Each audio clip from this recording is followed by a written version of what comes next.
Viral di media sosial, video yang menunjukkan cekcok antara seorang pengunjung dengan petugas pintu masuk di kawasan wisata Pantai Carocok, pesisir selatan, Sumatera Barat. Video itu viral setelah diunggah akun Facebook milik Herdianto. Akun tersebut mengunggah video berdurasi 3 menit 5 detik pada Kamis, tanggal 12 Mei tahun 2022. Tampak dalam video, pengunjung mempertanyakan kepada petugas pintu masuk alasan harus membayar saat hendak masuk untuk salat ke Masjid Apung di kawasan wisata tersebut. Petugas beralasan, salat tidak membayar, tapi masuk kawasan wisata membayar Rp5.000. Kemudian pengunjung itu kembali bertanya, masjid di kawasan wisata tidak ada pintu masuk sehingga tidak wajib membayar Rp5.000.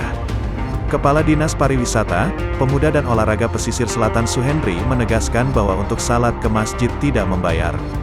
Yang dipungut itu adalah retribusi untuk masuk ke kawasan wisata, kata Suhendri yang dihubungi Kompas.com, Minggu.